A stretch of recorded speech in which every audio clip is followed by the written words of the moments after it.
नमस्कार, सत्यहिंदी.com में आपका स्वागत है। एक नजर अब तक की सुर्खियों पर। रक्षा मंत्री राजनाथ सिंह ने आज कहा कि पाकिस्तान के बाद अब चीन भी सीमा पर एक मिशन के तहत विवाद पैदा कर रहा है, लेकिन देश इस संकट का दृढ़ता के साथ सामना कर रहा है। सिंह ने सीमा सड़क संगठन द्वारा 7 राज्यों और केंद्र शासित प्रदेशों में बनाए गए 44 पुलों का वीडियो कॉन्फ्रेंसिंग के जरिए सोमवार को उद्घाटन किया और अरुणाचल प्रदेश में नेचुफू सुरंग के काम का शिलान्यास भी किया। बॉलीवुड के 34 निर्माताओं और 4 फिल्म इंडस्ट्री एसोसिएशन ने रिपब्लिक टीवी और टाइम्स नाउ के खिलाफ केस दायर किया है। इन लोगों का आरोप है कि इन्होंने बॉलीवुड के बारे में गैर जिम्मेदाराना रिपोर्टिंग की है और बॉलीवुड की छवि खराब करने की कोशिश की है। इन सभी लोगों ने अर्नब गोस्वामी, प्रदीप भंडारी, नविका कुमार और राहुल शिवशंकर के खिलाफ भी केस दायर किया है। एक्टिंग से पॉलिटिक्स में आई तमिलनाडु की कांग्रेस नेता खुशबू सुंदर ने पार्टी से इस्तीफा दे दिया और कुछ घंटों बाद ही तमिलनाडु से दिल्ली आकर सोमवार को भारतीय जनता पार्टी में शामिल हो गई। खुशबू सुंदर ने अपना इस्तीफा देने के बाद कहा कि वो ऐसा पार्टी के कुछ नेताओं की अपनी बात थोपने और दबाव डालने के विरोध में कर रही हैं। बीजेपी ज्वाइन करने के बाद उन्होंने कहा कि कांग्रेस के नेता हकीकत से काफ़ी दूर हैं। उन्होंने ये भी कहा कि राष्ट्र के तौर पर अगर आगे बढ़ना है तो हमें प्रधानमंत्री मोदी जैसे नेता की ज़रूरत है जो देश को सही दिशा में ले जा सके। हाथरस गैंगरेप कांड को लेकर सोमवार को इलाहाबाद हाईकोर्ट की लखनऊ बेंच में सुनवाई हुई तो जजों की बेंच के सामने पीड़िता के परिवार ने अपना पक्ष रखा।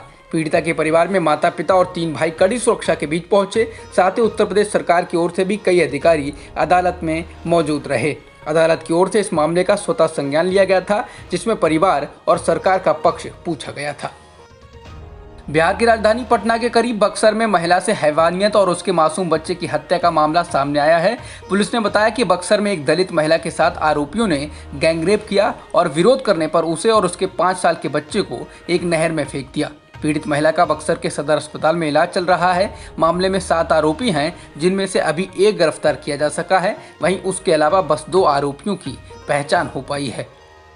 जम्मू कश्मीर के पूर्व मुख्यमंत्री फारूक अब्दुल्ला ने अनुच्छेद 370 हटाने को लेकर एक बयान दिया है, जिस पर विवाद हो गया है। उन्होंने सीमा पर भारत चीन के बीच जारी गतिरोध के लिए धारा 370 हटाने के केंद्र सरकार के फैसले को जिम्मेदार ठहराया है। साथ ही उम्मीद जताई है कि चीन की कोशिशों से 370 फिर से बहाल होगी। उन्होंने इंडिया टुडे को दिए एक इंटरव्यू में कहा कि हमने 370 हटाने को कभी स्वीकार नहीं किया। जो इन्होंने 5 अगस्त को किया है वो यहाँ कबूल करने के लिए कोई तैयार नहीं है। चीन से जुड़े सवाल पर उन्होंने कहा वो लद्दाख में जो कुछ भी कर रहे हैं वो अनुच्छेद 370 हटाने के कारण है, जिसे उन्होंने कभी स्वीकार नहीं किया है। अल्लाह करे उनके इस जोर से हमारे लोगों को मदद मिले और 370 और पैसे से जम्मू कश्मीर में बहाल हो।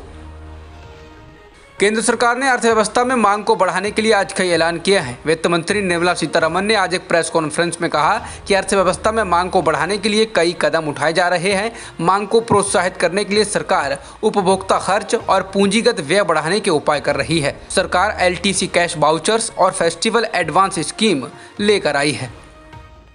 हाथरस बलरामपुर की घटनाओं से दहले उत्तर प्रदेश में हर दिन कई जघन्य वारदात होने की खबरें आती रहती हैं। अब उत्तर प्रदेश की ही झांसी से खबर है कि यहां नाबालिग युवती से बलात्कार हुआ है और अभियुक्तों ने लूटपाट कर उसके पैसे भी छीन लिए हैं। ये घटना झांसी के थाना सीपरी बाजार क्षेत्र के पॉलिटेक्निक कॉलेज में हुई है। पीड़िता के परिवार की ओर से FIR दर्ज कराई गई है। पुलिस ने मुख्य आरोपी समेत 8 लोगों को गिरफ्तार भी कर लिया है।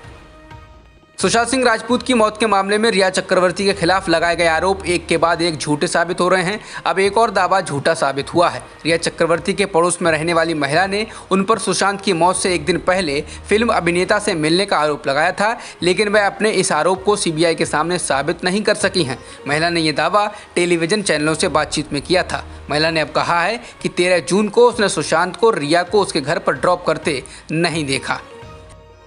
बांग्लादेश में महिलाओं और लड़कियों के खिलाफ यौन हिंसा को लेकर कई दिनों के भारी विरोध के बाद रेप के लिए फांसी की सजा तय कर दी गई है। बांग्लादेश के कानून मंत्री अनिसुल हक ने बताया कि यह कानून राष्ट्रपति के हस्ताक्षर के बाद 13 अक्टूबर से लागू हो जाएगा। पिछले हफ्ते बांग्लादेश में गैंगरेप की घटना के बाद पूरे देश में इसे लेकर आक्रोश पैदा हो गया था। भारत में कोरोना संक्रमितों का कुल आंकड़ा 71,22,000 के पार हो गया है और मृतकों की संख्या 1,09,000 के पार हो चुकी है। फिलहाल एक्टिव मामले 8,64,000 से अधिक हैं। भारत में एक दिन में 9,94,000 से अधिक सैंपल्स की टेस्टिंग की गई है, जिसके साथ ही देश में कुल टेस्टिंग का आंकड़ा 8,78,00,000 के पार हो गया है। केंद्रीय स्वास्थ्य मंत्री डॉक्टर हर्षवर्धन ने कहा कि बहुप्रतीक्षित फेलुदा पेपर स्ट्रिप टेस्ट अगले कुछ हफ्तों में आने की संभावना है। इस टेस्ट में जेने एडिटिंग तकनीक का उपयोग किया गया है, जिसकी मदद से 30 मिनट से भी कम समय में वायरस का पता लग जाता है। ये नई दिल्ली स्थित CSIR IGIB द्वारा विकसित किया गया है।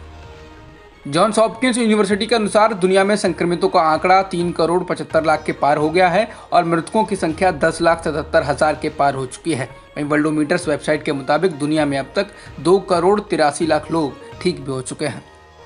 जॉन्स हॉपकिंस यूनिवर्सिटी के अनुसार अमेरिका में संक्रमितों की संख्या 77,63,000 के पार हो गई है और मृतकों की संख्या 2,14,000 के पार हो चुकी है।